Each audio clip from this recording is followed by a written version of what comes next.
Senhor presidente, senhoras e senhores parlamentares, eu quero iniciar meu pronunciamento com a notícia mais importante da tarde, já que o afastamento da presidente da República se dará na madrugada de quinta-feira. O ministro Teori Zavascki, ao examinar o pedido de suspensão da tramitação do pedido de impeachment da presidente da República, em resumo, proferiu o seguinte voto: é o Senado que, entre aspas, assume o papel de tribunal de instância definitiva, cuja decisão de mérito é insuscetível de reexame, mesmo pelo Supremo Tribunal Federal. Ou seja, é o cala-boca definitivo. É exatamente uma decisão dizendo claramente ao advogado-geral da União: basta. São várias vezes em que o Supremo foi provocado e a resposta é a mesma.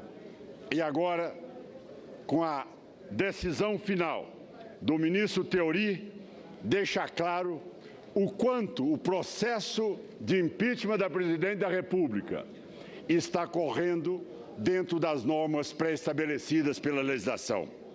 Mas eu quero, senhor presidente, parabenizar também a toda a população brasileira. Foram eles, indiscutivelmente, que nesse novo modelo de exercer cidadania com interlocução direta com os movimentos sociais, as redes sociais, e com isso produziu isto que hoje chega ao Congresso Nacional. O Congresso foi provocado pelos cidadãos para poder se pronunciar diante de tanto desmando instalado nesses últimos anos. Mas eu não posso deixar também de enaltecer a figura do senador Raimundo Lira, que teve muita habilidade, competência e espírito democrático e conciliador quando esteve à frente da comissão até chegarmos aqui com o relatório. O senador Anastasia, que produziu indiscutivelmente uma peça que será referência em todos os processos que poderão vir pelo conhecimento jurídico, pelo conteúdo e pela sua capacidade, o que mostrou claramente os indícios de materialidade, como também de autoria da presidente da República.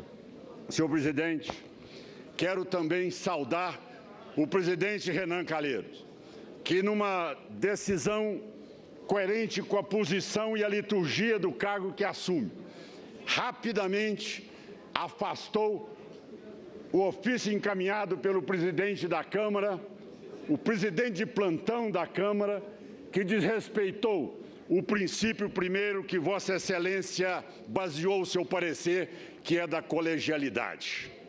Mas eu passo agora a trazer aqui rapidamente os pontos muito bem levantados pelo senador Anastasia na comissão, pontos esses que deixam claro, primeiro, em relação às pedaladas, o que nós podemos mostrar com toda a tranquilidade são verdadeiros atrasos sistemáticos e reiterados da presidente da República. O que é, na verdade, uma pedalada? A pedalada não é nada mais, senhor presidente, do que pagar com um único dinheiro duas dívidas. Para o povo entender, R$10 pagando uma dívida de R$20. É isso que realmente o governo patrocinou nessa reta de 2014, para aí sim poder atingir a sua reeleição, e 2015 continuou aplicando o mesmo descumprimento à Lei de Responsabilidade Fiscal no seu artigo 36. Mas nós temos também, senhor presidente, algo que é provocativo ao Congresso Nacional, praticado pela presidente da República, chamado os decretos. Esses decretos, esses créditos suplementares, assinados pela presidente da República, sem dúvida nenhuma tratando o Congresso Nacional como se fosse um anexo do Palácio do Planalto, sem respeitar aqui a necessidade de ter todos os seus PLNs aprovados antes de poder baixar os seus decretos. Veja o quanto o governo brinca com o orçamento, desrespeita a opinião pública e o Congresso Nacional. Veja, senhores, como é que um governo que se exige um mínimo de organização, de respeito à opinião pública, aprova a sua peça que foi aqui encaminhada. Inicialmente, projetando um superávit de 86 bilhões de reais e chegando no final de 2015 com um déficit de 118,9 bilhões de reais. Quer dizer, isso é uma ficção, é uma total irresponsabilidade, sabendo o governo que estava ali aplicando e assinando decretos que não tinham o menor respaldo do ponto de vista orçamentário. Senhor presidente, é importante que seja dito também que este orçamento, ele foi responsável por aquilo que é tentar anestesiar a sociedade brasileira, tentar vender para a sociedade brasileira uma realidade que não procede.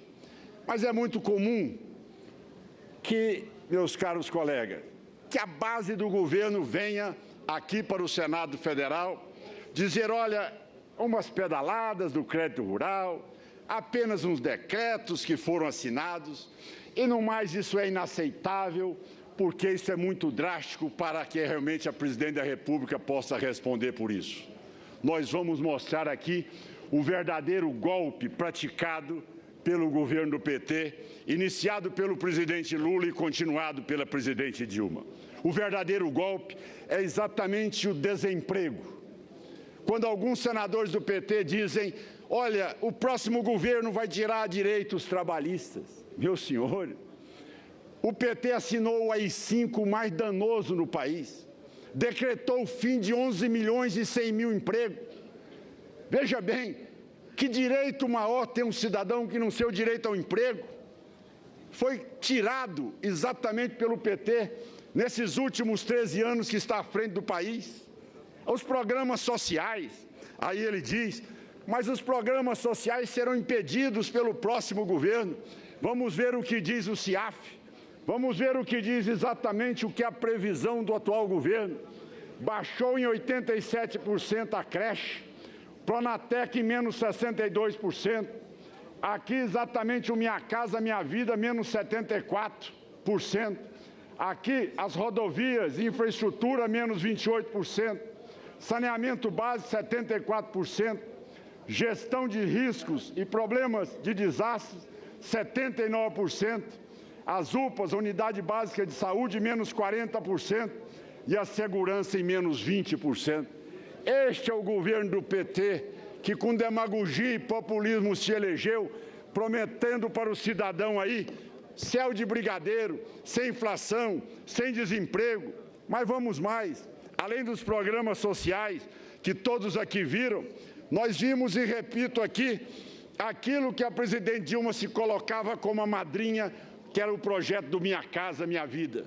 Vocês sabem, senhores telespectadores e brasileiros, que agora o cidadão que pagava uma prestação mínima de R$25 vai pagar uma prestação mínima de Minha Casa Minha Vida de R$80. O que pagava R$80 vai pagar agora R$270 a partir de 1º de julho. Ou seja, um aumento de 238%. Então eu pergunto aos brasileiros, quem é que está dilapidando o país, destruindo os programas sociais, inviabilizando o emprego, tirando o direito principal do cidadão de não ser submisso à vontade de governo, tutelado por programas sociais, mas ter a sua independência do emprego e do seu próprio salário? É o próprio PT. Esta é a herança do PT em 13 anos à frente do governo. Mas vamos dizer mais. O governo também, na campanha, prometia a conta de luz elétrica. Olha aí, nós teremos uma conta de energia que será menor, menos 29% para todos os brasileiros. O que tem o brasileiro hoje? Um aumento de 64% de 2014 até agora. A gasolina aumentou em 26,4%. Nós tivemos também 116% de aumento daquilo que nós chamamos recuperação judicial, ou seja, a pré-falência das empresas brasileiras. 303 mil empresas fecharam no país nesses últimos 18 meses.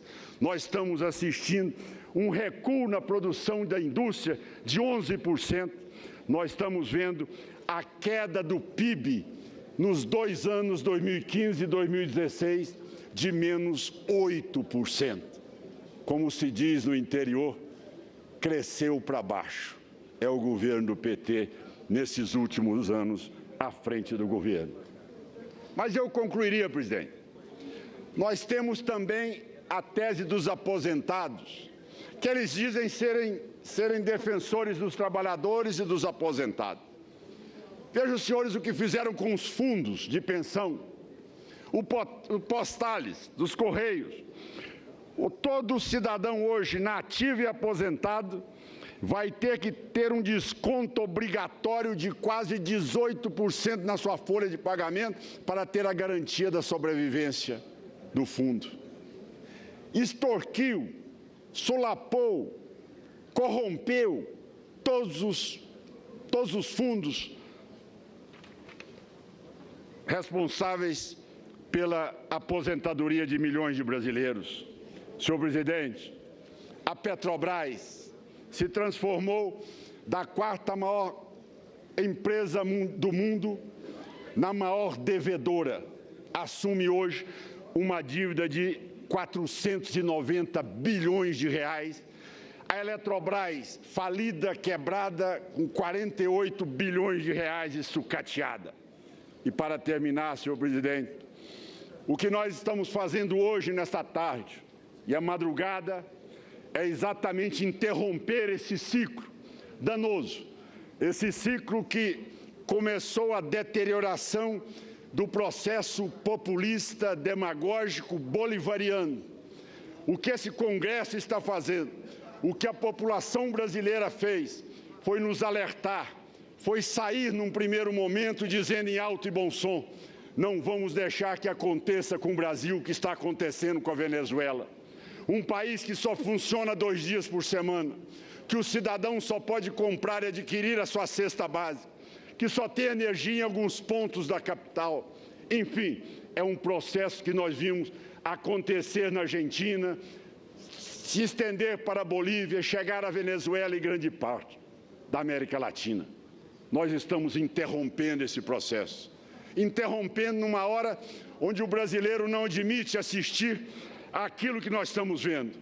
A presidente querer transformar o Palácio do Planalto, o salão nobre do Palácio do Planalto, como se fosse um centro acadêmico pichado, com faixas realmente condizentes com aquele espírito menor de um partido e de uma presidente que não conhece a liturgia do cargo de presidente da República.